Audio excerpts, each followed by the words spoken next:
Você acompanha agora o Jornal da Rede Alesp. Tudo sobre o Legislativo do Estado de São Paulo. Olá, 15 de março de 2021, segunda-feira, e eu sou Lilian Busato. E juntos, vamos até o 12h45 com muitas informações para você. Jornal da Rede Alesp. O Jornal da Rede Alesp começa agora. Hoje nós temos a candidatura, hoje nós temos as eleições para a mesa diretora e nossa primeira entrevista vai ser com o deputado Coronel Telhada. Coronel, mais uma vez a gente agradece a participação aqui no Jornal da Rede Alesp, trazendo informações aí sobre essa eleição tão esperada que acontece 2 vezes a cada legislatura. O deputado, eu queria começar com o senhor, por que o senhor abriu mão da candidatura na semana passada e apoiou o deputado Major Meca? E o senhor acha que isso fortalece a chapa dele e tem mais chances de ganhar da oposição? Bom, em primeiro lugar, bom dia a todos, obrigado pelo convite.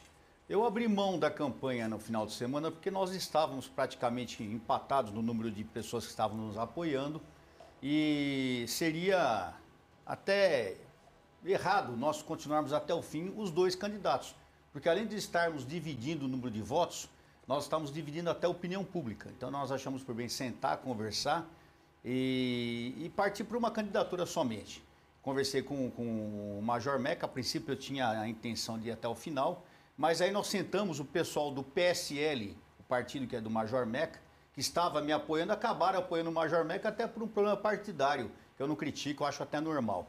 E por essa perda de votos, eu acabei ficando em desvantagem até na contagem de votos e achamos por bem, então, que ele seria o candidato até natural por estar num partido maior e assim acertamos e estamos desde a semana passada trabalhando para que, aliás, não é campanha dele ou campanha nossa, é a campanha do povo de São Paulo, não tem chapa dele ou chapa nossa. A chapa é do povo de São Paulo contra a submissão da Assembleia ao governo estadual. Nós precisamos de uma Assembleia independente. Com isso, o senhor abriu mão da candidatura e se candidatou à primeira secretaria. Qual que é o papel hoje da primeira secretaria aqui dentro da Assembleia e também com assuntos que envolvem o governo e a população, deputado? Olha, a Assembleia Legislativa, além do presidente, dentro na mesa, chamada mesa diretora, nós temos o presidente, o primeiro e o segundo secretário. São 3 missões importantes. Na teoria, o presidente é o que coordenador, é o que planeja, que faz todas as situações de comando. A primeira secretaria, ela cuida mais da parte pessoal, da parte interna da Assembleia Legislativa. E a segunda secretaria, ela faz a parte de compras, enfim, toca mais a parte financeira. Então, nós temos aqui uma divisão de serviço pessoal e financeiro, é uma função muito importante, é uma função interna. Ela, teoricamente, para a cidade do estado de São Paulo, ela não implica tanto, porque é uma parte interna. Mas, sem essa parte interna, sem esse funcionamento, a Assembleia não consegue trabalhar, não consegue produzir. Então, automaticamente, as 2 secretarias são de suma importância para que a Assembleia consiga trabalhar pelo estado de São Paulo. E o estado de São Paulo tem, assim, uma verdadeira representatividade no seu legislativo. Nesse biênio que está passando e se encerrando hoje, o senhor foi o 3º vice-presidente. Exato. O senhor teve algum papel singular aí que o senhor vai trazer como grandes... que o senhor teve que tomar alguma decisão aí, fortalecendo ainda esse avanço que o senhor vem todo dia? O senhor é um dos parlamentares que mais trabalha pela população. O senhor está todo dia ali, falando com a população, usando o pequeno e o grande expediente. Qual que é o papel que o senhor, nesse último biênio, conseguiu aí passar para a população, sendo uma atitude singular do senhor e não da mesa inteira? Olha, eu entendo que o deputado ele é eleito para trabalhar pelo povo. Ele tem que trabalhar e trabalhar nessa casa. Como essa casa funciona de segunda a sexta, eu faço questão de estar em todos os serviços, no pequeno, no grande expediente. Aliás, como 3º vice-presidente, praticamente, eu não vou falar que eu atendi 100% das sessões, porque seria petulante da minha parte, mas eu, na esmagadora maioria das sessões que aconteceram nessa casa, eu estive presidindo nas sessões ordinárias e nas sessões de pequeno e grande expediente. Então, praticamente, estive em quase todas. Só nessa nossa participação já é importante porque a casa teve a nossa coordenação no funcionamento. Isso traz muita experiência para a gente na coordenação, no comando de sessões legislativas. E eu entendo que a participação que eu posso dar para essa casa é a participação, como foi ao longo da minha vida, uma participação constante, é uma participação com transparência, é uma participação ouvindo as pessoas. Eu entendo que os deputados dessa casa, eles estão reféns do governo estadual. É preciso que essa casa trabalhe para os deputados e os deputados trabalhem para o povo. E não tem acontecido isso. O que a gente nota na casa, com todo respeito às pessoas que passaram aqui, não é crítica, é uma realidade. Essa casa, ela trabalha para o governo de São Paulo. E não foi para isso que ela foi criada. Ela foi criada para atender o povo. Nós fomos eleitos pelo povo de São Paulo, não pelo governador. E também a participação em sendo eleito o primeiro secretário é trabalhar com constância, trabalhar com transparência, trabalhar com legitimidade, legalidade e principalmente junto aos deputados, trazendo o melhor que possa trazer em material humano, em rotina administrativa para essa casa, para que ela possa funcionar melhor ainda. Inclusive até, no caso, a Rede Alesp, todas essas partes acabam passando pela mão da primeira e segunda secretaria. Então são funções que eu entendo até que na parte de comunicação nós teríamos algumas mudanças e traríamos novidades para o povo de São Paulo. O senhor tem grande história de vida, o senhor já foi coronel, chegou no topo da Polícia Militar, já foi vereador de São Paulo e está na segunda legislatura como deputado. Qual que é o panorama hoje que o senhor vê da eleição?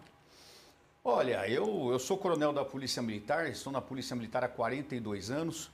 Eu vejo essa eleição da seguinte maneira, essa campanha aqui na casa. Uma campanha, a primeira vez que se tem uma campanha tão disputada assim, com a participação popular, apesar que a participação popular ela não interfere na casa, é uma votação interna dos deputados, mas acaba sempre influenciando um ou outro deputado. Então foi importante porque nós levamos a casa ao povo. A Assembleia Legislativa ela tem um problema muito sério. Ela não tem a anuência do povo. O povo não acompanha o trabalho do deputado. O povo não sabe o que faz um deputado. O povo não conhece a Assembleia Legislativa. Por quê? Porque sempre houve um descaso, um desprezo pela população. Há sempre aquela situação do jeito que o governo quer, as coisas vão acontecendo no automático. E não é isso que nós queremos. Nós entendemos que o deputado ele tem que ser uma pessoa que represente o povo realmente. E represente em todos os anseios. Nós criamos aqui o grupo PDO, que é um grupo que faz fiscalização, coisa que há muitos anos não havia nessa casa. E só isso já trouxe um balanço na casa. O povo de São Paulo está voltando os olhos para a Assembleia Legislativa. Isso é muito importante, porque o povo estando conosco aqui aumenta muito a nossa força. A realidade é uma só e eu torno a repetir. Essa casa ela sempre trabalhou como submissa ao governo de São Paulo. Infelizmente, o governador João Dória trata os deputados aqui como seus serviçais, como seus empregados praticamente. Isso não pode acontecer. Ele não respeita essa casa, ele tem que respeitar essa casa e tenho certeza, com essa nova legislação que sejamos eleitos, essa postura do governador com relação à casa vai mudar muito. Nós não somos vassalos do governador Dória, isso fique bem claro para ele. Nós somos deputados eleitos e vamos impor a vontade do povo. É isso que está apavorando o governador, inclusive. Então, eu vejo essa campanha com muita importância, com muita atenção, é um divisor de águas dentro dessa casa. Eu vejo também da seguinte maneira, nós nos tornamos, eu costumo chamar de resistência. Eu não chamo nem de oposição, porque a oposição nessa casa, ela deixou de existir. A oposição dessa casa deixou de existir quando o PT, que é um partido grande de oposição, com 10 deputados, passou a trabalhar junto com o PSDB, praticamente mancomunado com o PSDB. Então não existe oposição nessa casa. E nós não somos oposição, nós somos resistência. E é isso que nós vamos trabalhar forte para, como eu disse, fazer com que essa casa seja totalmente independente. E para ela ser independente só tem um jeito. É mudando a casa praticamente num ângulo de 180 graus para que a gente comece um trabalho novo pelo povo de São Paulo e faça o povo de São Paulo estar aqui dentro, participando, mostrando sua vontade, levando sua vontade para o governador. E quando o governador vier com alguma coisa, algum assunto, pode ter certeza que a primeira coisa que será analisada é a vontade do povo e o interesse do povo por aquele projeto. O senhor acha, então, hoje o senhor tem expectativa ainda e esperança que vocês podem estar ganhando a eleição e mudar essa situação, esse cenário hoje que, como o senhor mesmo disse, atrapalha os trabalhos parlamentares e isso vocês deixam de ter o quê? Resultado para a população, né? O que acontece é o seguinte, esperança nós temos porque nós estamos trabalhando para isso. É muito difícil? É muito difícil. Por quê? Porque o governo usa de subterfúgios que nós não temos. O governo usa da negociação de cargos, o governo usa da negociação com emendas. E nós só temos a oferecer trabalho, honestidade, transparência, aí cada um opta pelo que quer.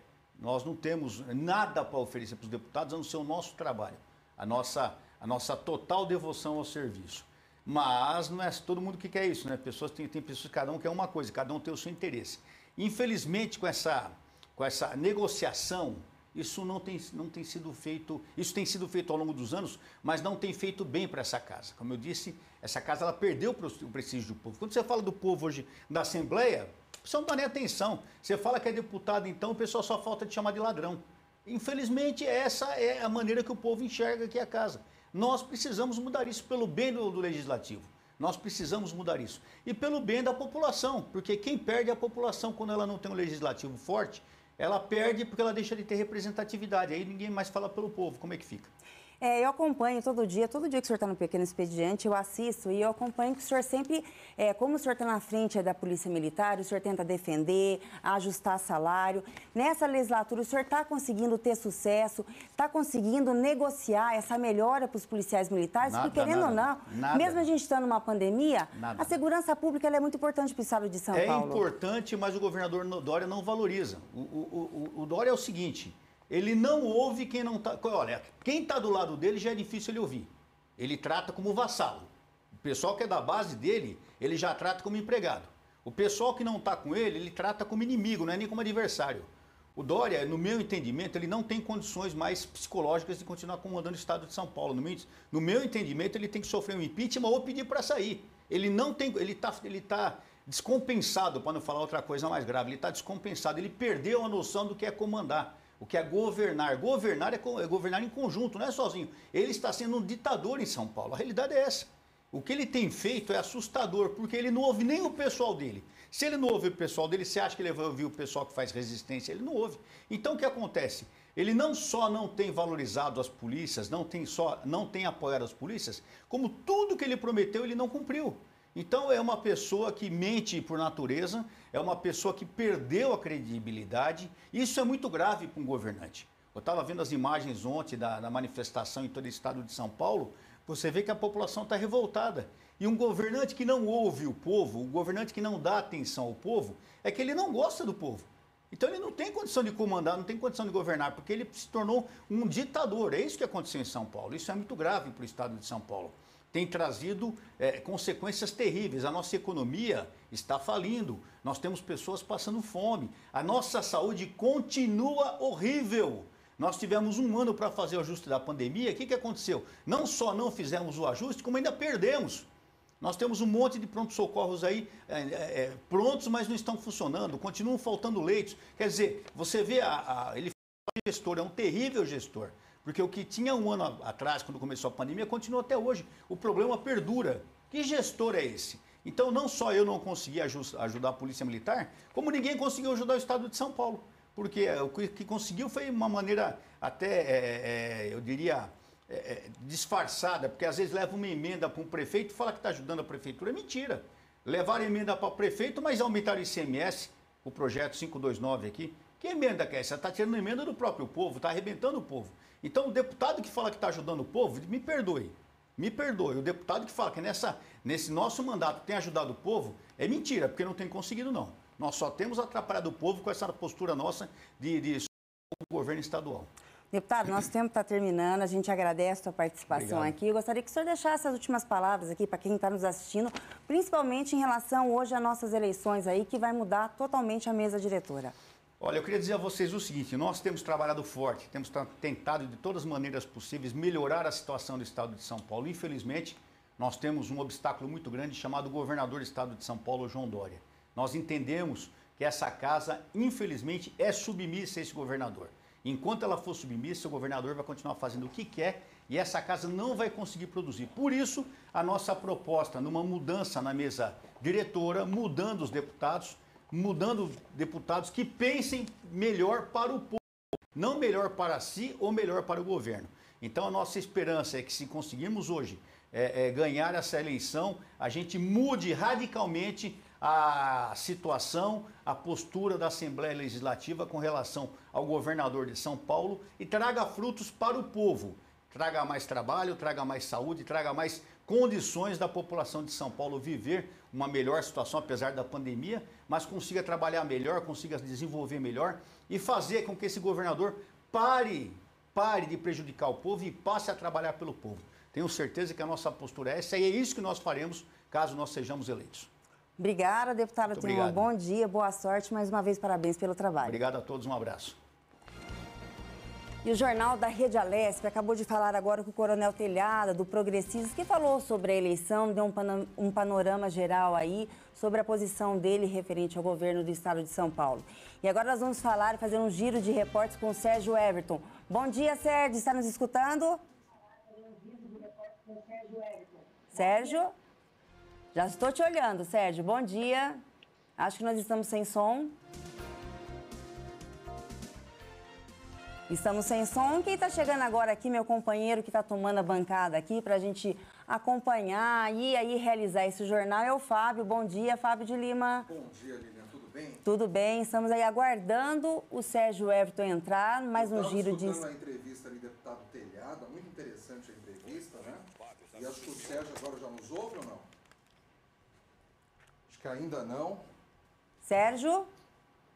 Estamos com um probleminha de conexão, já a gente vai de novo ter contato com o Sérgio Everton. Mas enquanto isso, vamos falar aqui com o Fábio de Lima, meu colega aqui de bancada sempre, né? Você escutou nossa entrevista com o Coronel Telhada. Uma entrevista incisiva, né, Lilian? Uma entrevista do deputado que realmente não mediu as palavras, falou realmente o que pensa, né? Deu a sua opinião aí a respeito não só da eleição aqui da casa, mas também a opinião dele em relação ao governo do estado de São Paulo, né? E a gente precisa disso, de políticos que venham e realmente coloquem a sua opinião para o seu eleitorado, para a população paulista, até para a população entender o que está acontecendo aqui na casa e no governo de São Paulo, né? Com certeza. E para quem ligou agora o jornal, a gente acabou de fazer uma entrevista com o Coronel Telhada, do Progressistas. Hoje aqui na casa se realiza a eleição da nova mesa diretora, que acontece de 2 em 2 anos. Hoje, o que seria essa mesa diretora? Ela que comanda todas as atividades administrativas e parlamentares aqui da Alesp e também faz contato e fiscaliza o governo do estado de São Paulo. Fizemos agora uma entrevista com o Coronel Telhada, do Progressistas, que até semana passada ele era candidato sim a essa mesa diretora, mas abriu mão da presidência para apoiar o Major Meca, que seria uma outra chapa, e entrou como o primeiro secretário. E agora vamos falar com o Sérgio Everton. Sérgio, bom dia, tudo bem? Eu estou sem um retorno aqui do áudio do jornal. Eu não ouço nada, não estou sem ouvir nada. O Sérgio ainda está com problemas, né? Então, o que o deputado Coronel Telhada fez, né, Lilian, foi fortalecer uma chapa, né? Enquanto estava dividida ali, 2 chapas, cada um pensando de um jeito, cada um batalhando ali por determinados votos, falou, não, vamos nos unir aqui, né? Já que nesse momento a gente está dividindo o nosso eleitorado, vamos trabalhar em cima de uma candidatura só, né? Foi essa a opção e acho até que é uma opção inteligente por parte do deputado. Enquanto a gente não consegue contato direto com o Sérgio Everton por problemas de conexão, a gente vai falar com a nossa repórter que está aqui na Assembleia Legislativa e vai falar um pouquinho sobre a movimentação hoje da votação que nós temos para a mesa diretora. Júlia, bom dia, está nos escutando? Bom dia, Lilian Busato. Bom dia também, Fábio de Lima. Bom dia, vocês em casa que estão assistindo o Jornal da Rede Alesp. Isso mesmo, a partir das 2h30 da tarde, aqui no plenário Juscelino Kubitschek, começa a eleição da nova mesa diretora para o biênio 2021-2023. Eleição para presidente, eleição para primeiro e segundo secretários. Além disso, temos também eleição para o segundo, terceiro, quarto vice-presidente, além, claro, do terceiro e quarto secretários. Então, promessa de uma tarde cheia aqui dentro do plenário Juscelino Kubitschek, votação nominal, votação com todos os parlamentares presentes aqui. Lembrando, a sessão de logo mais às 2h30 da tarde será aberta ainda pelo presidente Cauê Macris, que ainda está em exercício. Depois segue todo o ritual de passagem, então, dessa mesa diretora atual para a próxima mesa diretora. Lembrando, Lilian e Fábio, são 2 anos da gestão que for eleita nesse dia 15 de março e a Rede Alesp vai acompanhar tudo em loco, 24 horas, praticamente 24 horas, né, de ao vivo com a nossa equipe, levando para você que está em casa, então, a melhor informação sobre esse novo ciclo que começa hoje, segunda-feira, aqui na Assembleia Legislativa de São Paulo. Então, são 9 cargos que serão eleitos nesta segunda-feira à tarde, aqui no plenário. Juscelino Kubitschek, eu volto com vocês aí no estúdio. Obrigada, Júlia, obrigada aí pelas informações. E falando da mesa, a mesa atual ela é composta pelo presidente, que é o Cauê Macris, do PSDB, que ficou dois biênios consecutivos na presidência aqui da Assembleia. Nós temos o primeiro secretário hoje, que está encerrando também, que é o Hélio Tato, do Partido dos Trabalhadores. O segundo secretário, que é Milton Leite Filho, do DEM. E nós temos também os membros substitutos, como disse a Júlia, que são compostos essa mesa por 9 integrantes. O primeiro vice-presidente é Gilmaci Santos, do Republicanos. O segundo presidente é Ricardo Madalena, do PL. O terceiro presidente é o Coronel Telhada, do PP, que acabou de conceder uma entrevista aqui para o jornal. O quarto presidente é Barro Munhoz, do PSDB, que ainda também hoje vai conceder uma entrevista para a gente. O terceiro secretário, Bruno Ganem, do POD, e o quarto secretário, Léo de Oliveira. As chapas hoje que concorrem a essa presidência e a mesa diretora são 4 candidatos. O deputado Carlão Pignatari, do PSDB, o deputado Carlos Gianazzi, do PSOL, o deputado Major Meca, do PSL, e o deputado Sérgio Vitor, do Novo. É isso, não é, Fábio? Exatamente, né, Lília? E o interessante é que essa mesa diretora que está virando, né, que está deixando aqui, sendo substituída por uma outra, ela é formada por PSDB, né, ali na presidência, e a primeira secretaria pelo PT, né? Então, PT e PSDB, que sempre tem feito uma polarização aqui no estado de São Paulo muito grande, mas aqui na Lesp tem a presidência e a primeira secretaria. Vamos ver se nessa nova eleição esse quadro será mantido ou se haverá alterações, né? Não, com certeza, com certeza. Hoje teremos aí muitas novidades e a gente está vendo, sim, é lógico, que o partido, que a mesa hoje composta da presidência, primeiro secretário e segundo secretário, ela comanda toda a casa, inclusive também acordos e também a fiscalização do governo do estado de São Paulo, que o governo é exercido pelo Poder Executivo. E a Assembleia Legislativa é exercida pelo Poder Legislativo.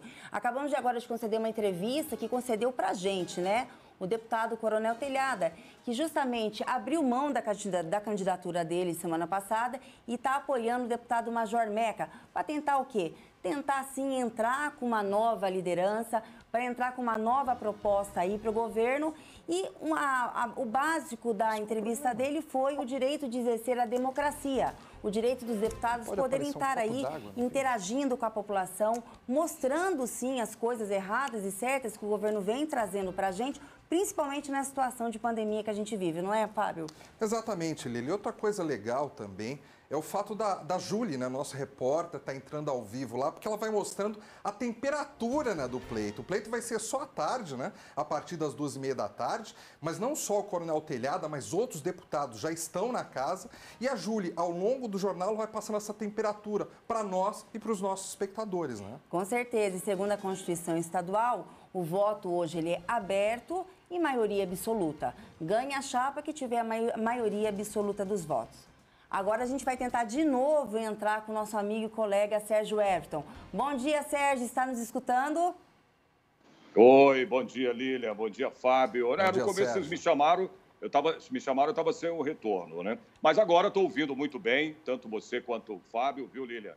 Bom dia a você, bom dia ao Fábio, bom dia aos nossos telespectadores, ouvintes aí da nossa Rede Alesp, né? Um dia, né, para a Assembleia Legislativa, esse dia nosso, hoje, segunda-feira, para a eleição aí, né, do novo presidente da casa, do primeiro secretário, segundo secretário. Mas como você estava falando, Lília, é verdade, né? O presidente ainda, depois de uma mudança que houve na legislatura passada, né? Mas o presidente, a eleição dele continua sendo nominal. O deputado, né, o parlamentar vai ao microfone e vota em quem ele deseja que seja o novo presidente da casa, né? E tem aí a escolha... eu estava assistindo, inclusive, a entrevista com o deputado Coronel Telhada, né, que você acabou de frisar, acabou de dizer que ele abriu mão da candidatura para apoiar, né, o Major Meca, né, que é candidato a presidente aí da casa, né, pelos próximos 2 anos aí. Aliás, só para explicar um pouco, nessa nova legislatura, antes da nova legislatura anterior, só 2 parlamentares, viu, Lilian? Eu vou falar de curiosidades também, é legal a gente saber, né, ter curiosidade sobre o parlamento, o andamento, desde o seu começo, né, da Assembleia Legislativa. Desde a Constituição, para você ter uma ideia, de 1989, somente 2 deputados, né, exerceram mais de uma vez a presidência. Vocês sabiam disso? Não, Sérgio, isso é uma curiosidade. Somente o Barros Munhoz e o Cauê Macris, né? O Barros Munhoz, numa legislatura, viu, Lília e Fábio, exerceu o mandato por 4 anos, que ainda podia, né, se reeleger. Agora, com a nova, né, na nova legislatura, já não pode, né? O presidente só exerce o cargo por 2 anos. No caso do presidente Cauê Macris, ele ficou no cargo 4 anos, porque já foi no final, né, da legislatura passada, nos últimos 2 anos, que ele assumiu a presidência. Então, na eleição seguinte, na legislatura seguinte, né, nos outros próximos 4 anos, ele acabou sendo eleito novamente. Ele não foi reeleito. Muita gente confunde isso, né? Fala assim, mas o Cauê, o presidente, foi reeleito, né? Não, ele não foi reeleito. Ele cumpriu os 2 anos, né, do mandato, que eram nos dois últimos anos do mandato, né? E no outro mandato de 4 anos, ele foi reeleito. Ele foi eleito, melhor dizendo, ele não foi reeleito. Então, foi uma nova legislatura. Por isso, ele ficou 4 anos, está saindo agora, ele ficou 4 anos na presidência da Assembleia Legislativa. Então, tem pessoas que confundem. Para quem está nos assistindo, não pode, né, a lei, ela veta na mesma legislatura como deputado. Ele conseguiu ser nova legislatura, porque ele ganhou a eleição novamente na presidência e conseguiu, de novo, se candidatar e ganhar uma eleição. É isso? Isso, é isso ele que foi eleito, exatamente. Ele não foi reeleito. Foi uma nova eleição, né, porque ele cumpriu os 2 últimos anos na legislatura passada, né, e na seguinte, ele acabou sendo eleito, né, mas numa nova legislatura, não foi na mesma. Na mesma, não pode mais. Isso desde o Barros Munhoz. Aliás, o deputado Barros Munhoz foi o último, né, que ainda conseguiu, né, se reeleger no mesmo mandato. Ficou 4 anos como presidente na Assembleia. Depois do Barros Munhoz, daí não pôde mais. Né? Então, só tendo uma nova eleição para presidente, né, porque só pode ser por 2 anos, mas o presidente Cauê acabou cumprindo esse mandato, tendo esse mandato de 4 anos, numa nova eleição. Não foi na mesma legislatura. Então, isso já não pode mais, né? E conta uma coisa pra gente. Você, eu acho que é o repórter jornalista mais antigo aqui da Assembleia, que tem acompanhado várias eleições. O perfil dos candidatos e o perfil da maneira da votação tem mudado ou você acha que continua sempre na mesma linha de raciocínio deles, parlamentares? Não, mas você viu, o próprio Coronel Telhada falou dessa mudança, né? Quer dizer, ela mudou, né, de um tempo para cá, depois dessa nova maneira de eleição, né? Apesar que, como o presidente continua sendo nominal a eleição a presidente, o deputado vai no microfone, né, escolhe o seu candidato, enfim. Nós temos aí o Gianazzi também, que é um outro candidato, né, à presidência da Casa, o Major Meca, né, e o deputado Carlão Pignatari, né, já que o deputado Coronel Telhada abriu mão, né, da candidatura à presidência para apoiar o Major Meca. Mas isso tem mudado, né, cada vez mais vem se tentando aí se ajustar melhor nessa questão de eleição, não só as eleições dentro do parlamento, não, né? Muita coisa tem mudado na própria gestão, né, Lilian, do presidente Cauê Macris, né, nesses 4 anos que ele ficou como presidente da Casa. Você viu, né, todo mundo acompanhou, tem acompanhado aí as mudanças que tiveram em todos os setores dentro da Assembleia Legislativa. E isso é muito importante, né, para uma Casa Legislativa.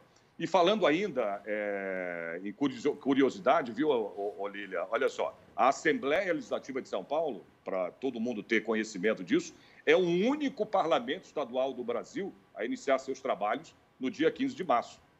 Não sei se as pessoas sabem disso, né? Não sei se vocês sabem ou sabiam disso, né? Essa data ela foi fixada a partir de 1971 e coincide aí com a posse, né, dos governadores. Posteriormente, o chefe do Executivo também passou a ser empossado no dia 1º de janeiro, né, na mesma data do presidente da República. Entendeu? Quando Sérgio, os trabalhos... Oi. Oi, Fábio. Eu tenho uma curiosidade, Sérgio, pegando até o gancho aí do que a Lilian falou, a respeito da sua experiência. Você já esteve aqui dentro da Alesp em várias eleições. Infelizmente, por causa da pandemia, você não está aqui em estúdio, não está aqui nas dependências da Alesp hoje conosco. Mas você já vivenciou esse momento outras vezes. Você acha que hoje, Sérgio, você acha que hoje pode ter alguma novidade? Fala-se do favoritismo do candidato Carlão Pignatari. Você acha que hoje ainda pode ter alguma novidade? Ou nos bastidores ali já está meio que decidido o que vai ocorrer na eleição de hoje? Eu vou te falar uma coisa, viu, Fábio? Eu sempre ouvi, no meu tempo que eu estou aí, já há pelo menos 15 a 16 anos, de que tudo... né, da Assembleia, tudo pode acontecer, né? Em cima da hora, no momento, sempre foi assim, né? Isso é curioso a gente falar disso, mas tudo pode mudar.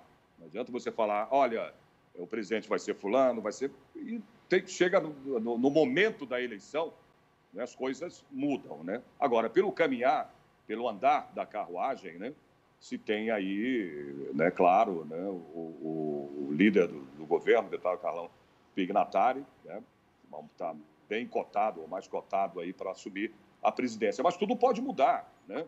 Existem aí, se tem os acordos, né, entre os partidos, enfim.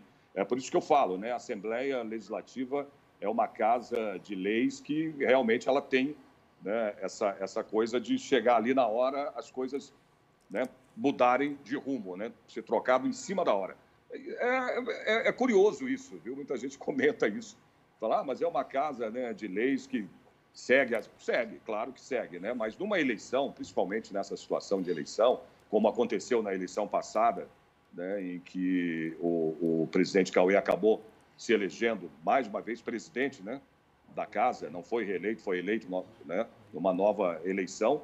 Isso pode acontecer, né? Tudo pode acontecer aí dentro da Assembleia Legislativa. Isso aí é fato, né? Vamos esperar, né? Vamos ver o que vai dar aí a partir das 2h30 da tarde. A gente tem aí no plenário, né, o início aí dessa eleição para presidente da casa por 2 anos aí de mandato, né? Vamos esperar e entender, né, como é que esse novo posicionamento da Assembleia Legislativa, que de tempo em tempo, cada vez mais vem mudando, né, como o próprio Coronel Telhada falou, né, que se eles forem, inclusive, eleitos aí, eles querem ter uma mudança aí, um giro, né, Lília? A Lília estava entrevistando o Coronel Telhada, o deputado, né, de 180 graus, né, Lília, de mudança aí, né? Falou, inclusive, da nossa TV, entendeu? De outros setores, né, que precisam ter mais apoio, né, mais investimento, tudo isso o Coronel falou. Ele pode ser, sim,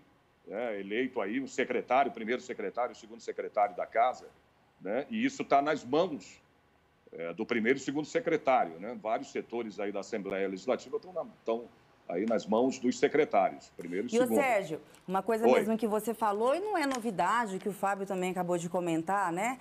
O favoritismo hoje é do deputado Carlão Pignatari, do PSDB, que é líder do governo. Sim. Isso também já está publicado em todos os outros veículos de comunicação, que ele sim é a liderança do governo e tem a maioria aqui da casa e grande probabilidade aí já de ser eleito e de ser o novo presidente na mesa, né? Exatamente. Isso aí não tem como, né? Inclusive o próprio... Um deputado, inclusive, numa das sessões plenárias, o Conte Lopes, ele falou, olha, infelizmente essa situação do Carlão Pignatari, no caso, eu digo na disputa, veja bem, não estou falando do mandato nem nada, de ser deputado ou não interessa, estou falando dos partidos, né, que acabaram não se alinhando, né, foi o que o deputado Conte, palavras do deputado Conte Lopes, né, para a disputa dessa presidência agora. Então, ele citou, ele foi bem claro, dos outros partidos que não se alinharam aí direito, entendeu? Para poder disputar, né, a presidência da casa. Então, isso acabou favorecendo também, né, o candidato Carlão Pignatari, né, que é líder do governo, ainda é líder do governo, porque não mudou a mesa ainda, né, a ter mais chances, né, claro, de ser eleito presidente da casa, Lília. Sérgio Everton, muito obrigado pela sua primeira participação no Jornal da Rede Alesp de hoje. E daqui a pouco a gente volta a conversar, está bem, Sérgio? Tá bom, querido. Pode me chamar a qualquer hora, a qualquer momento. Eu estou aqui à disposição, né, para a gente continuar conversando sobre essa eleição na Casa, na Assembleia Legislativa aqui de São Paulo. Abraço aos dois. Um abraço, Sérgio. Mais uma vez, obrigada. Vamos a mais informações agora, né, Fábio? 1.111 mortes por Covid-19 em um período de 24 horas, registrado até as 8 horas da noite deste domingo. A média móvel de óbitos no país bateu novo recorde. 1.832 brasileiros perderam a vida para a Covid-19 nos últimos 7 dias. Já são pouco mais de 11.400.000 pessoas que tiveram ou têm a doença desde o início da pandemia. 43 mil deles foram infectados somente nas últimas 24 horas. 278.327 brasileiros morreram contaminados com o novo coronavírus. Isso mesmo, Lília. Já são 53 dias seguidos com a média móvel de mortes acima da marca de 1.000. Os dados são do consórcio de veículos de imprensa com base em dados das secretarias estaduais de saúde. E subiu para 23, mais o Distrito Federal, o número de estados que registraram aumento no número de mortes pela Covid-19. São Paulo continua nessa lista. Jornal da Rede Alesp. E a fase emergencial prevê regras mais rígidas de funcionamento da fase vermelha na quarentena. Entrou em vigor hoje, segunda-feira, em todo o estado de São Paulo e deve permanecer até o dia 30 de março. Pela nova regra, ficam suspensas atividades religiosas como cultos, missas, além de todos os eventos esportivos, como jogos de futebol. Alguns setores que tinham autorização para funcionar durante a fase vermelha foram proibidos de operar até o final do mês, como lojas e materiais de construção. Foi determinado ainda o teletrabalho para todos os setores não essenciais. O governo estima que a mudança irá evitar a circulação de mais de 4 milhões de pessoas. A gestão do governador João Dória, do PSDB, institui o toque de recolher, que é uma medida que ela é bem similar à que estava em vigor, mas inicialmente denominada de toque de restrição. O governo afirma, porém, que a mudança não é apenas simbólica. Irá intensificar a fiscalização do tráfego com aumento de operações da Polícia Militar nas ruas e a possibilidade de interpelar as pessoas nas ruas e orientar a voltarem para casa. Jornal da Rede Alesp. Vamos à nossa primeira entrevista agora, Fábio. Vamos falar sobre a mesa diretora da Assembleia Legislativa de São Paulo e qual o seu papel. Mesa diretora é o órgão que comanda todas as atividades administrativas e parlamentares da Alesp. Ela é composta por 3 deputados, presidente, primeiro e segundo secretários, todos eleitos em voto aberto por seus colegas parlamentares. E sobre esse assunto nós vamos conversar agora com o Marcos Espinosa. Ele é assessor jurídico aqui na Assembleia. Bom dia, Marcos. Seja bem-vindo ao Jornal da Rede Alesp. Mais uma vez a gente agradece a sua participação. Nessa manhã, pode falar, Fábio, desculpa. Nesta manhã, o governador João Dória acompanha a liberação. Marcos, a gente agradece a sua participação aqui. E você, como assessor jurídico aqui da Assembleia, você poderia estar falando para a gente qual que é o papel da mesa diretora na condução parlamentar e também na intermediação de demandas com o governo do estado de São Paulo? Bom dia, Lilian. Bom dia, Fábio. Bom dia. Como vocês já falaram, a mesa ela é composta por 3 autoridades, o presidente, o primeiro e o segundo secretários. Na condução do parlamento todo, ele é responsável pela direção dos trabalhos legislativos e funcionamento dos serviços administrativos. No aspecto legislativo, ela tem competências próprias, como apresentar projetos que tratam da organização administrativa da casa, criação e extinção de cargos e a remuneração dos servidores da Assembleia. No andamento das propostas de parlamentares, cabe a ela emitir parecer, como se fosse uma comissão, nos projetos que tratam de reforma do regimento interno e de alterações de serviços administrativos da Assembleia. E também é competente por promulgar as emendas constitucionais aprovadas em plenário.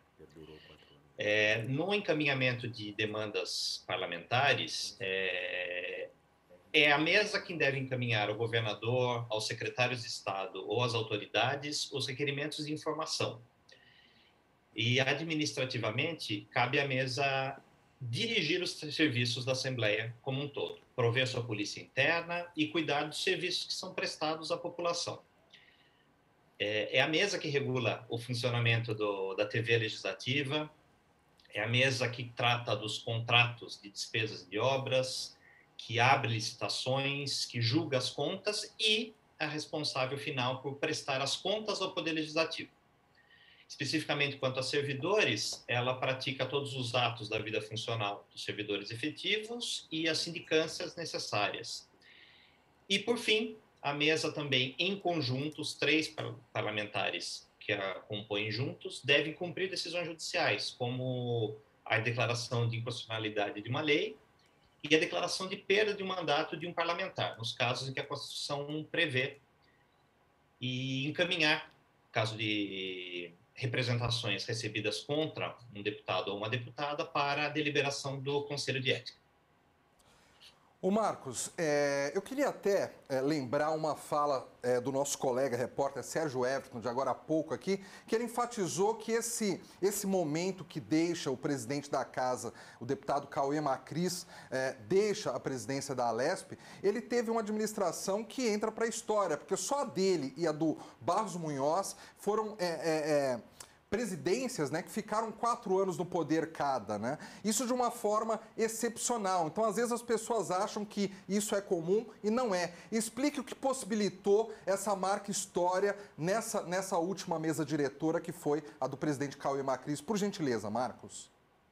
Sim, é verdade, Fábio. Só uma pequena correção. Sérgio Everton, que acompanha há tanto tempo o plenário, assim como meu colega, quando eu estou lá no plenário, nos tempos que a gente podia ficar no plenário, o Barros Munhoz, assim como o Cauê, não foi continuado na mesma legislatura. Assim como aconteceu com o Barros, que aconteceu com o atual presidente Cauê Macris, foram eleitos para o 2º biênio de uma legislatura e depois para o 1º biênio da legislatura seguinte. Por isso que aconteceu. A Constituição é expressa, é vedada a recondução de qualquer dos cargos na eleição subsequente. O que acontece é que há essa brecha, porque como há uma nova legislatura, há uma nova Assembleia. Então pode coincidir de quem está exercendo aquele cargo também o exerça na eleição seguinte. Mas sim, é histórico porque é a 2ª vez apenas que isso acontece desde 1989. Ô Marcos, quando a gente fala em composição da mesa diretora, que a gente fala em 1º secretário, 2º secretário e o presidente, qual que é a função de cada um deles perante a Assembleia Legislativa e perante também o governo do Estado de São Paulo? Embora a gente esteja num parlamento, o sistema de gestão, digamos assim, ele é presidencialista. Então, quem manda, quem decide, quem tem mais poderes, que tem uma lista imensa de responsabilidades, tanto na Constituição do Estado quanto no regimento interno, é o presidente da Assembleia. Então, ele, presidente, é o representante da Assembleia, fala em nome da Assembleia quando ele se pronuncia coletivamente e é o responsável por regulamentar a ordem e o funcionamento da Assembleia.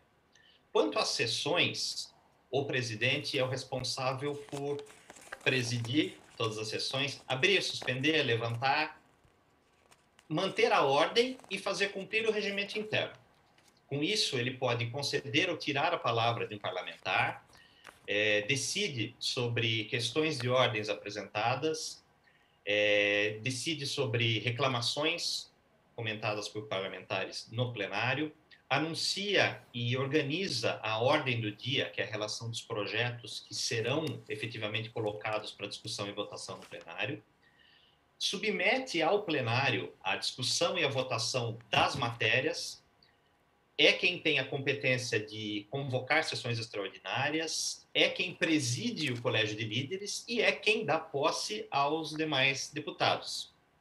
Quanto ao trâmite, o andamento do processo legislativo, é ele quem distribui as matérias às comissões, despacha os requerimentos, promulga os projetos quando há a sanção tácita do governador. O governador recebe um projeto, ele tem um prazo para dizer se promulga ou se veta. Se o governador não falar nada, volta para a Assembleia e o governador promulga. Também é ele quem promulga resoluções e os decretos legislativos. Também é o presidente quem nomeia os membros das comissões. É ele que compõe as comissões, ouvidas as bancadas que tem a representatividade, mas é o presidente quem diz qual partido e qual membro irá participar. Convoca as reuniões extraordinárias de comissões, os famosos congressos de comissão, e é constitucionalmente aquele quem substitui o governador no caso de seu impedimento ou da ausência dele e do vice-governador. O primeiro secretário, ele tem a competência no plenário de fazer a chamada das deputadas e dos deputados quando há uma verificação de presença.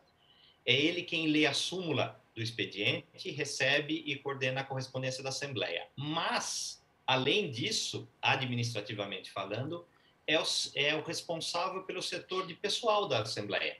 Sendo assim, ele tem a competência de inspecionar os trabalhos, de fiscalizar as despesas e de decidir, em primeira instância, sobre recursos de atos administrativos. O segundo secretário, ele tem funções de auxílio ou apoio ao primeiro secretário. No plenário, é o responsável pela fiscalização da ata das sessões, os livros de frequência dos parlamentares, e competência sobre as obras e os serviços prestados na sede do Poder Legislativo. E, por via de consequência, também fiscalização das licitações em andamento pela Assembleia. Marcos Espinosa, é interessante a gente estar recebendo você aqui hoje no Jornal da Rede Alesp, porque muitas dúvidas que a gente tem, que às vezes os espectadores em casa também têm, a gente acaba tirando contigo. Eu vou aqui até fazer uma pergunta, que é uma pergunta aqui, um questionamento que veio, acredito, dos nossos espectadores. Em sessões do pequeno e grande expediente, onde o presidente não está presente e nenhum dos deputados membros da mesa estão, outros deputados podem presidir a sessão, Marcos? E faço uma outra pergunta. Quando estamos na ordem do dia, isso é possível também? Fábio, sim. Durante as sessões, qualquer dos 94 deputadas e deputados pode assumir a função de presidente da sessão. Tem uma distinção, vamos dizer assim, uma distinção entre quem exerce e quem é detentor dessa função de presidente. Nas sessões plenárias, quem está sentado à cadeira do presidente é o presidente da sessão, né? Então, ele pode abrir, suspender, levantar, dar os comandos que são necessários ao funcionamento dessa sessão. Ocorre que, se surgir na sessão algum dos membros que foram eleitos para uma dessas funções, de vice-presidente ou de presidente efetivo, há uma hierarquia constitucional e regimental desses cargos. Então, se não tem ninguém, chega o terceiro vice-presidente, ele assume a sessão. Está ele assumindo a sessão como terceiro vice-presidente, chega o primeiro vice, ele cede a cadeira para o primeiro vice. O mesmo acontece na ordem do dia. É hábito o presidente efetivo descer e dar os comandos, porque, como eu falei agora há pouco, ele tem competências de gerenciar, presidir e decidir sobre a ordem do dia, e vem essas informações do Colégio de Líderes que ele também presidiu. Então, é ele quem vai passar ao plenário esses comandos. Logo, espera-se que o presidente efetivo venha, mas se ele não estiver, não tem prejuízo nenhum para o andamento da sessão. Ô Marcos, a gente sabe que o Poder Legislativo, que é representado pelos deputados, uma das suas funções é fiscalizar o Poder Executivo e também apresentar projetos aí de interesse da população e necessidade. Quem é os representantes da mesa? Eles podem também apresentar projetos como os demais parlamentares ou não? Depende do cargo. O presidente efetivo, apenas como membro da mesa, pode apresentar alguma proposição. Digamos que por conta da função que ele exerce, de ser o representante, mas também o condutor do processo, ele não pode pôr em votação um projeto que seja dele, ele não pode discutir uma propositura, ele não pode votar salvo naquelas hipóteses em que há votação nominal, ou no caso de empate, em que ele tem um poder de dar o voto de Minerva e desempatar. Já os secretários, mesmo o primeiro e segundo secretários, assim como todos os membros substitutos, terceiro e quarto secretários, primeiro a quarto vice-presidentes, eles podem tranquilamente e normalmente apresentar proposituras, discutir e votar matérias em plenário. Marcos, os projetos da mesa, eles têm apenas caráter administrativo ou é permitido apresentar projetos de outra natureza? Prioritariamente, eles são projetos que tratam de estrutura da Assembleia. Como eu falei, apresentar projetos de reajuste do salário dos servidores, ou criação ou extinção de cargos efetivos ou em comissão. Esses são o principal característico dos projetos da mesa. Mas também tem outras determinações constitucionais que dependem de uma propositura que seja originada da mesa, como o caso de aplicação de uma pena, uma punição ético-disciplinar, ou que resulte na perda do mandato do parlamentar, assim como propor alterações do regimento interno, também é uma propositura que pode ser apresentada pela mesa. Ô Marcos, e o presidente da Assembleia, ele pode substituir o governador? E em que casos, caso positivo? Sim, ele constitucionalmente, ele é um dos substitutos naturais do governador. Nós temos o governador do estado e quem o substitui é o vice-governador do estado. Na ausência ou no impedimento dessas duas funções, assume a responsabilidade de Assembleia Legislativa representada pelo seu presidente. E só a título de curiosidade, caso também seja impedido o presidente da Assembleia, o próximo é o presidente do Tribunal de Justiça. Bom, o governador do estado, ele pode sim ser substituído, aliás, corrigindo, o presidente da Assembleia pode sim substituir o governador do estado, desde que essas duas anteriores, o governador e o vice-governador, estejam impedidos ou tenham cessado suas responsabilidades. O que acontece, que é uma particularidade, é a continuidade da função da Assembleia Legislativa com isso, porque o seu presidente efetivo ele está ausente por um momento. E dependendo de quando isso ocorre, ou ele fica como governador do estado até a conclusão do mandato, ou ele apenas fica temporariamente cuidando disso até a ocorrência de uma eleição que substitua o governador. Ô Marcos, eu tenho um questionamento para fazer para você, que muita gente que não está aqui no dia a dia da Assembleia pode estar pensando a respeito da eleição de hoje, né? Ela vai ser uma eleição presencial e a gente está com restrições muito fortes no Estado. Por que a eleição para a mesa diretora deve ser presencial? Explique isso para os nossos espectadores, por gentileza. Pois não. A eleição da Assembleia, as votações na Assembleia, como ordem constitucional, são sempre públicas. A eleição da mesa é uma eleição especial e não houve tempo hábil de regulamentar, por meio de uma reforma do regimento, as eleições, as sessões de eleição de membros. Então, a Assembleia é obrigada a seguir o padrão constitucional, que é de eleição presencial dos parlamentares, indo até o microfone e declarando seu voto. O que há uma diferenciação é que, com uma mudança que ocorreu, a votação não precisa ser nominal individualmente para cada um. Desde que eu acompanho as sessões do plenário, sempre foi assim.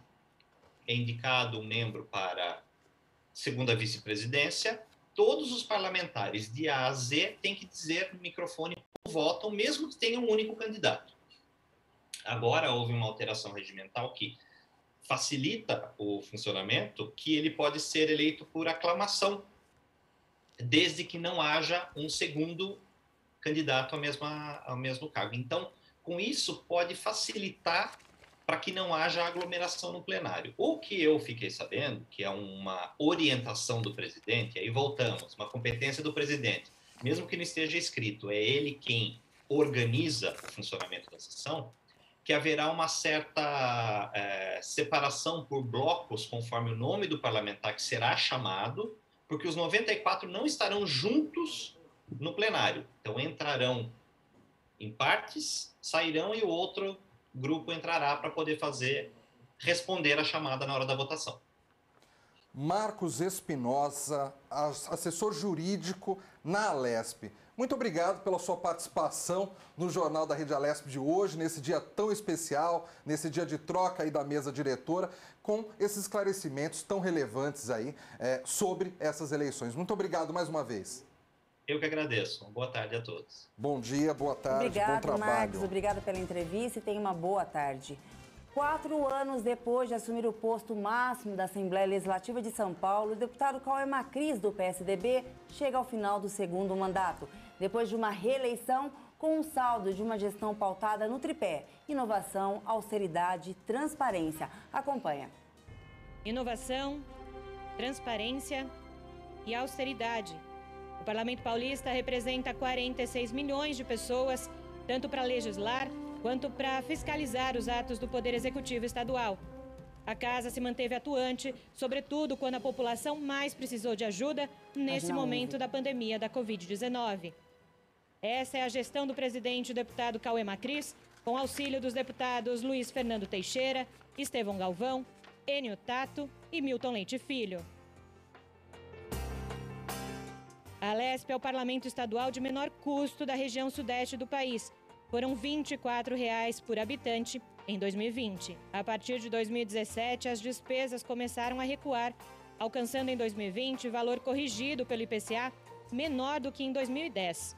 Nos últimos 4 anos, todos os exercícios foram superavitário, e isso é respeito com o dinheiro público. Também nesse período tivemos a redução das despesas da verba de auxílio geral do gabinete, gerando mais economia no parlamento. Em 2016, 91,9% do orçamento aqui da Alesp foi gasto com recursos humanos. Já em 2017, o percentual se estabilizou. De lá em diante, diminuiu, alcançando em 2020 80,7%. Essa diminuição possibilitou que os gastos com o pessoal no início de 2020 voltassem aos níveis de 2010. Os servidores tiveram garantia à reposição inflacionária. A Alesp aprovou a Resolução 925, de 2 de fevereiro de 2021, uma proposta de modernização administrativa para a Casa.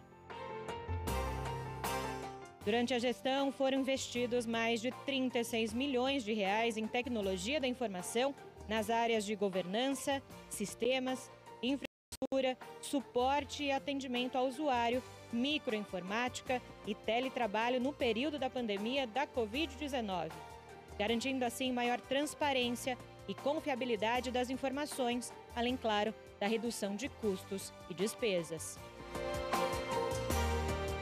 Com a modernização do parque de TI, avançando na infraestrutura de data center, da rede, dos parques de microcomputadores e impressoras, o Alesp Sem Papel foi uma solução para a produção, tramitação, gestão, guarda e descarte adequados de documentos e processos digitais, com o objetivo de aumentar a celeridade na tramitação desses documentos e processos, redução de custos operacionais e de uso de papel e impressão. O Alesp Moderna é um sistema integrado de gestão administrativa com software que reúne numa única solução as informações gerenciais dos setores financeiros e administrativos da Casa. A digitalização do acervo documental é uma prestação de serviços em gestão inteligente e integrada de informações. Já o Legis RH é uma inédita parceria com a Assembleia do Rio Grande do Norte no desenvolvimento de um sistema de gestão de recursos humanos e folha de pagamento totalmente integrado. Foram feitos investimentos com o objetivo de motivar a presença do cidadão nas dependências da Alesp através de estruturas mais seguras e eficientes. O prédio da Alesp possui 53 mil metros quadrados de construção. Com austeridade, melhorias nas dependências da casa foram executadas com o objetivo constante de tornar um lugar apto a receber a população de São Paulo e suas demandas. O AVCB é obrigatório e desde a inauguração da Lesp, em janeiro de 1968, a casa nunca obteve essa licença, o que gerava insegurança aos servidores, ao público e ao patrimônio público. 168 câmeras de alta definição e uma sala de vídeo monitoramento em tempo real. Serviço de recepção com atendimento nas portarias, promovendo agilidade e eficiência às atividades de identificação, controle de acesso e orientação de visitas nas dependências aqui da Lesp. Serviço de vigilância desarmada com detector de metais. Serviço de cancelas para o estacionamento da Lesp. A implantação da rede Alesp permitiu a instalação de todos os serviços de comunicação da casa em uma área de 800 metros quadrados, totalmente restaurada, climatizada, com excelentes condições de trabalho e acessibilidade. Já o almoxarifado central vai unificar e racionalizar o planejamento, compra, manejo, estoque e consumo dos bens de consumo e aperfeiçoar o cadastro, controle, manutenção e substituição de bens móveis aqui da casa. A nova sinalização da Lesp ajuda a melhorar o trânsito das pessoas no prédio. Instalação do bicicletário para os servidores da casa e também em toda a comunidade que frequenta a região. São 30 vagas para bicicletas, vestiário, armários e espaço autossustentável com uso de energia solar. Para acomodação do público, a convivência dos servidores e realização de eventos, foi feita a reforma do espaço de convivência. Para a segurança de todos e adaptação das normas de acessibilidade e segurança, foi realizada a modernização dos elevadores. Outras inovações foram a ampliação do alojamento dos servidores, localizado junto ao estacionamento, a reforma da biblioteca para adaptação também das normas de acessibilidade, como também a disponibilização para a comunidade de todo o acervo da biblioteca da Lesp, troca de toda a iluminação da casa e, claro, a reforma do ambulatório médico. Os plenários José Bonifácio, Dom Pedro e Tiradentes foram reformados com um novo sistema de iluminação, acessibilidade, possibilitando uma melhoria nas atividades parlamentares realizadas no local. No plenário JK temos agora novos terminais de votação. O serviço de curadoria, catalogação, higienização, movimentação do acervo artístico da Lesp, bem como a reformulação da política de acervo do Legislativo Paulista. A Defensoria Pública presta assistência técnica e jurídica integral e gratuita às pessoas que não possuam condições financeiras de pagar por esse serviço. Posto do Poupa Tempo. Mais moderno e com foco no digital, a unidade atende 154 atividades. A unidade tem capacidade para 200 atendimentos presenciais e 300 atendimentos virtuais ao dia. Creche. Será disponibilizada para os filhos dos servidores, dos prestadores de serviço e da comunidade em geral. Nesse novo modelo, a Prefeitura assume a operação, a responsabilidade e o custeio da creche. A abertura do estacionamento aos fins de semana permitiu um local mais seguro, confortável e gratuito, tanto para os frequentadores do Parque Ibirapuera, tanto para quem tem algum compromisso no entorno. A Lesp reforçou o compromisso com a transparência, implantou o aplicativo Fiscaliza Cidadão, fez a regulamentação da Lei de Acesso à Informação, desenvolveu um novo portal da transparência, novo site do acervo histórico, sistema de auxílio em encargos de gabinetes. Nesse período, o Parlamento Paulista esteve ao lado da população, focado nas demandas e anseios da comunidade, com um único objetivo: respeito. Essa é a Assembleia Legislativa do Estado de São Paulo. E nessa manhã, o governador João Dória acompanha a liberação de mais de 3.300.000 doses da vacina do Instituto Butantan contra o novo coronavírus para o Programa Nacional de Imunização do Ministério da Saúde. Exatamente, Lilian. Com o novo carregamento, o total de vacinas oferecidas pelo Instituto Butantan ao Programa Nacional de Imunizações chega a 20.600.000 doses desde o início das entregas, em 17 de janeiro deste ano. Neste mês, o Instituto Butantan já garantiu 7.100.000 vacinas em 4 remessas. montante superior a todo o mês de fevereiro, quando forem entregues 4.850.000 doses. Até o final deste mês, o Instituto Butantan entregará ao país 22.700.000 doses. No final de abril, o número de vacinas garantidas para o São Paulo ao Programa Nacional de Imunizações somará 46 milhões de doses. E o Instituto Butantan ainda trabalha para entregar outras 54 milhões de doses para a vacinação dos brasileiros até 30 de agosto, totalizando assim 100 milhões de unidades. A produção da vacina segue em ritmo constante e acelerado, com o aporte regular do insumo farmacêutico ativo. O Instituto Butantan formou uma força-tarefa para acelerar a produção de doses da vacina para todo o país. Uma das medidas foi dobrar o quadro de funcionários na linha de envase para atender a demanda urgente por imunizantes contra o novo coronavírus. Jornal da Rede Alesp. E o deputado Marcos Damasio, do PL, esteve na cidade de Birituba-Mirim para anunciar o repasse de uma emenda parlamentar no valor de R$700 mil, sendo 200 mil para a saúde e 500 mil para a infraestrutura.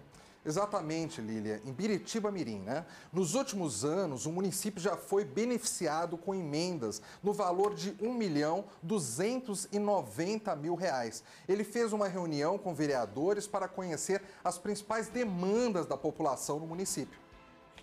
O parlamentar destacou que está construindo uma base de trabalho forte na cidade para que os problemas da população cheguem a ele e que possa ajudar de forma assertiva. E que esse foi o compromisso que firmou com o prefeito Carlos Alberto Taino Júnior. E agora nós vamos a mais uma entrevista. Entrevista com o parlamentar. Vamos falar agora com Rafael Silva. Oi? Agora nós vamos falar com quem? Estamos ao vivo. Tem hora que tem um probleminha de conexão. Quem quer entrevista agora?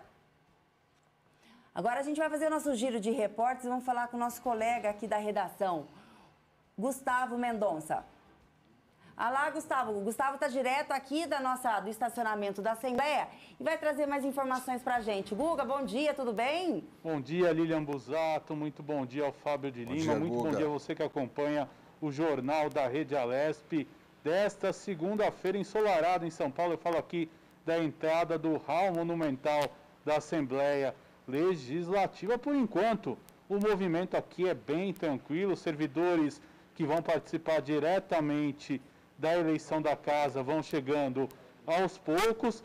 Membros da imprensa no período da tarde, a partir das 2 horas da tarde, também devem entrar por aqui. Para que vocês entendam, a imprensa vai acompanhar a eleição da galeria do plenário JK. Então, por enquanto aqui, muito tranquilo, 26 graus aqui no Ibirapuera, um pouco de calor, um dia quente, mas logo aí começa o movimento da eleição. E eu quero falar também que na última sexta-feira foi inaugurado aqui na Assembleia Legislativa o bicicletário, com 52 vagas para bicicletas. Também tem toda a estrutura de vestiários, banheiros e também carregador para patinetes. Então, o bicicletário foi inaugurado, a entrada é pela rua Abílio Soares, e você que também vem a Ibirapuera pode deixar sua bicicleta aqui na Assembleia Legislativa, mas o foco, lógico, foi para servidores, incentivar os servidores a vir de bicicleta ao trabalho, e também visitantes aqui do Palácio 9 de Julho usem esse bicicletário, que eu repito, tem 52 vagas e foi inaugurado pelo deputado presidente da Assembleia Legislativa, Cauê Macris, junto com o primeiro secretário Enio Tato e o segundo secretário Milton Leite Filho. Lilian, Fábio, essas são as informações de momento ao vivo, aqui direto do hall monumental da Assembleia Legislativa, onde mais tarde também acontece a entrevista coletiva do futuro presidente da Assembleia Legislativa. É com vocês aí. Obrigada, Guga. Obrigada pelas informações. E lembrando você que está nos assistindo, a Assembleia oficialmente ela está fechada para a população. Quem quiser assistir aí a eleição, por favor, acesse o nosso canal do YouTube, que é em tempo real, ou a nossa TV, no canal 7 da NET e 61 da Vivo. Qual que é o número de canal aberto, você sabe, Fábio? É 8.2 o sinal digital aqui na capital paulista. 8.2 o sinal digital aqui na capital paulista. Vamos a mais informações. A modernização da redação da Rede Alesp em 2021 foi uma das muitas ações destacáveis da gestão Cauê Macris na Assembleia Legislativa do Estado de São Paulo. Presentes na inauguração das novas instalações do setor de comunicação e dos estúdios da Rede Alesp, o presidente Cauê Macris, do PSDB, o primeiro secretário Enio Tato, do PT, e o segundo secretário Milton Leite Filho, do Democratas, falaram sobre essa inovação no Parlamento Paulista. A repórter Tayana Conrad tem os detalhes. O deputado Cauê Macris, do PSDB, atual presidente da Assembleia Legislativa do Estado de São Paulo, inaugurou junto à mesa diretora as novas instalações do setor de comunicação da casa e o novo estúdio da Rede Alesp. Estiveram presentes o deputado Enio Tato, do PT, atual primeiro secretário, e o deputado Milton Leite Filho, do DEM, atual segundo secretário. Durante a inauguração do novo estúdio, a mesa diretora participou do programa Alesp Cidadania, onde o presidente Cauê Macris falou sobre a gestão eficiente. A casa ela é administrada por 3 parlamentares, né? O presidente, o primeiro secretário, o segundo secretário, uma gestão compartilhada, onde ao longo dos últimos 2 anos nós tivemos a oportunidade de todas as decisões que a gente toma, sempre de maneira unânime, bem harmonizada, né? Num novo conceito de gestão do Poder Legislativo. Especificamente aqui, né, falando da comunicação, né, nós mudamos totalmente a sistemática do modelo de comunicação do Poder Legislativo, por vários motivos. Primeiro, com o advento da tecnologia, a internet presente na vida das pessoas, que é uma realidade muito grande, redes sociais, mídias sociais, e todos os parlamentares têm a sua própria rede de comunicação. Então, nós sentíamos a necessidade que a Rede Alesp, a antiga comunicação da Assembleia, né, e hoje Rede Alesp, ela pudesse ser uma produtora de conteúdo para a mídia de cada um dos parlamentares. Então, isso é hoje uma realidade, né? Hoje, todas as falas de plenário, instantaneamente, os parlamentares recebem nos seus celulares, por WhatsApp, aquilo que falaram. A produção de conteúdo, né, pela Rede Alesp, ela é constante e os parlamentares usam isso nas suas próprias mídias, nas suas próprias redes. O deputado Enio Tato destacou sobre os benefícios da modernização do setor para os parlamentares e toda a população. Essa modernização, eu lembro que a gente tentava fazer desde o primeiro mandato. Então essa gestão é uma gestão singular, Cauê e Milton, porque a gente colocou em prática tudo aquilo que muitos presidentes, a direção da casa não conseguia colocar, ficava amarrado. E colocando em prática a gente começa a ficar feliz porque a gente percebe que a modernização ajuda em tudo. Ajuda no trabalho dos parlamentares, no funcionamento da casa, dos funcionários, no andamento e principalmente no atendimento da população, que é o fator mais importante. De forma transparente, né, e com economia. O deputado Milton Leite Filho frisou sobre a evolução da Alesp durante a gestão da atual mesa diretora. Foi a maior economia da história da Assembleia, foi nessa legislatura. 385 milhões, se não me falha a memória. Eu gostaria que as câmeras filmassem aqui atrás. Tudo isso daqui é levando para a população mais transparência, mais eficiência, com menos dinheiro. É o que a população quer hoje. E hoje termina mais uma legislatura aí da mesa e vai ter eleições a partir das 14 horas e 30 minutos. A atual mesa é composta pelo presidente Cauê Macris, do PSDB, pelo primeiro secretário Enio Tato, do Partido dos Trabalhadores, e o segundo secretário Milton Leite Filho, do DEM. E com isso encerra-se mais uma legislatura. E a principal camisa vestida pela atual presidência foi inovação, transparência e austeridade. Voltamos a mais informações. A Agência Nacional de Vigilância Sanitária, Anvisa, decidiu endurecer as regras para o uso de máscaras de proteção individual em aeroportos, na tentativa de conter a disseminação da Covid-19. A partir do dia 25 de março, acessórios como bandanas, lenços e protetores do tipo Face Shield não poderão mais ser utilizados como proteção facial. Com o mesmo objetivo, estarão vetadas máscaras de acrílico, de plástico, transparente e as que possuem válvula de expiração, mesmo profissionais. Jornal da Rede Alesp. Primeira cidade a vacinar em larga escala seus moradores contra a Covid-19, a cidade de Serrana. A 300 quilômetros da capital paulista, encerrou ontem, no domingo, a primeira etapa de imunização.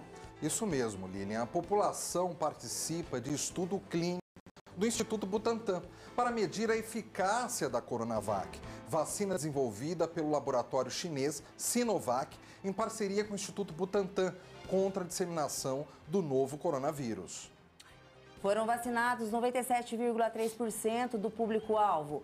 E segundo o balanço divulgado pelo Instituto, 27.619 pessoas das 28.380 inscritas receberam a primeira dose da vacina em 4 semanas. A cidade de Serrana, de aproximadamente 45.600 habitantes, foi dividida em 4 regiões de vacinação. Dividida por cores, né? Verde, amarela, cinza e azul. E na próxima quarta-feira, 17 de março, a pesquisa entra em uma nova etapa, quando a população começa a receber a segunda dose da vacina. O cronograma seguirá o processo da primeira dose, começando pelos moradores da região verde e passando para as regiões amarela, cinza e azul. Segundo o Instituto Butantan, as primeiras conclusões da pesquisa devem começar a ser divulgadas cerca de um mês depois do encerramento da aplicação da segunda dose, ou seja, 3 meses depois do início do estudo clínico. Como a vacinação em massa começou em 17 de fevereiro, os resultados devem sair em meados de maio. Diferentemente do restante do país, onde o plano de vacinação imuniza primeiro os grupos prioritários, em Serrana, toda a população adulta está recebendo o Coronavac ao mesmo tempo. O município foi escolhido por reunir 3 condições: número adequado de habitantes para a pesquisa clínica, alta taxa de infecção e proximidade a um centro de pesquisa em Ribeirão Preto. A pesquisa avaliará a eficiência da Coronavac na diminuição da taxa de transmissão do coronavírus na cidade. Entre os efeitos que serão analisados está a imunidade de rebanho. A adesão ao estudo clínico foi voluntária. Todo morador com mais de 18 anos estava apto a ser vacinado, com exceção das grávidas, das lactantes e de pessoas com contraindicação médica.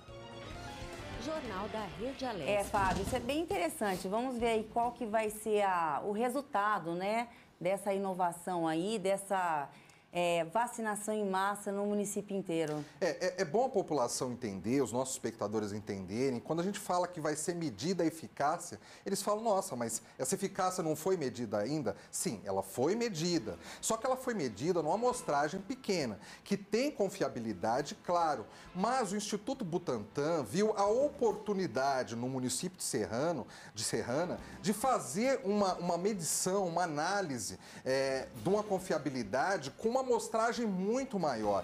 E detalhe, isso é singular no mundo, portanto, os resultados dessa pesquisa vai servir de referência para médicos, cientistas, para a comunidade médica do mundo inteiro. E isso sendo feito aqui no Brasil, aqui no estado de São Paulo. Vamos aguardar agora. E chegou a hora de falar sobre o que é destaque no Diário Oficial de hoje. Lembrando que essa é uma ferramenta importante que a população do estado de São Paulo tem para acompanhar os principais acontecimentos aqui do Legislativo Paulista.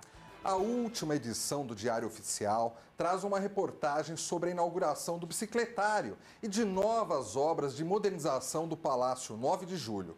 A solenidade contou com a presença do presidente da Assembleia e dos primeiro e segundo secretários. O novo bicicletário público da Assembleia conta com vagas para 52 bicicletas, ferramentas para manutenção, vestuário, banheiro, painéis solares. A ideia da implantação do espaço é estimular o uso de transporte alternativo pelos servidores aqui do Parlamento Estadual. Além de funcionários da Alesp, o equipamento poderá ser usado também por parlamentares e pessoas que passam pela região, como os visitantes do Parque do Ibirapuera. Ainda na sexta-feira, a mesa diretora da Assembleia Legislativa inaugurou o almoxarifado central do Palácio 9 de Julho. O local vai passar por adequação e deve abrigar todos os bens de consumo distribuídos aqui no prédio, além também de integrar o sistema Alesp sem papel e Alesp moderna, que é permitindo maior controle e transparência.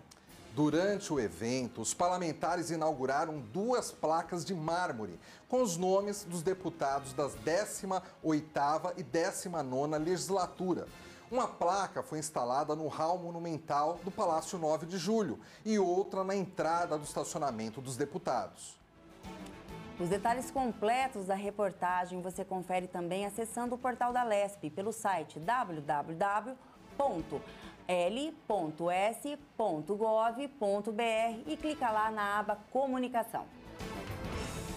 Jornal da Rede Alesp. Voltando a falar sobre o governo do estado de São Paulo, o governador João Dória sancionou a Lei 17.335 de 2021, de autoria do deputado Bruno Ganem, do Podemos, que concede o atendimento prioritário às pessoas em tratamento oncológico nas agências bancárias, estabelecimentos comerciais e privados em serviços de qualquer natureza.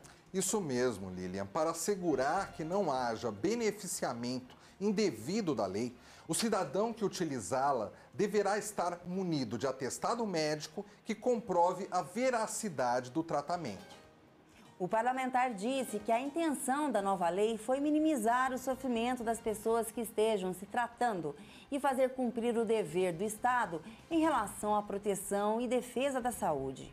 Os estabelecimentos têm um prazo de 30 dias a partir da sanção do governador para se adequar e divulgar essa informação em suas dependências. A norma entra em vigor no mês de abril.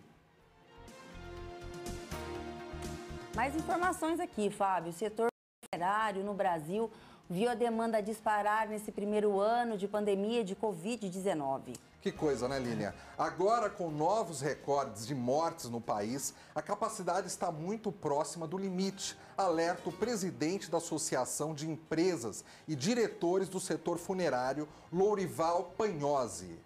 Segundo Lourival, a situação ela é alarmante, ainda mais se considerarmos que o número normal de óbitos no Brasil é de 3.500 por dia e já passamos de 2.300 mortes diárias só de Covid-19. O presidente da entidade considera inaceitável essa situação e reforça que o país já está num ponto muito crítico, com o setor sendo testado ao limite em várias regiões, trabalhando na capacidade máxima. Ele concluiu que se não houver urgente contenção de casos de Covid-19, o Brasil terá um cenário ainda mais desolador. Que loucura, né, Fábio? É muito triste, né, Lilian? Você saber que agora tem fila de espera, tem ali pessoas esperando para serem enterradas, né? É uma situação caótica. Cada dia é uma situação nova, cada dia uma informação, ou é falta de insumo, falta da vacina, e agora chegamos ao ápice, falta de caixão. Vamos ver os próximos episódios, os próximos capítulos, que o nosso governo aí olhe mesmo com carinho a situação que a gente está vivendo e olhe mais para a população com respeito. E o Jornal da Rede Alesp vai para um rápido intervalo e retornamos já já. Nós voltamos em instantes com mais informações para você. Não saia daí.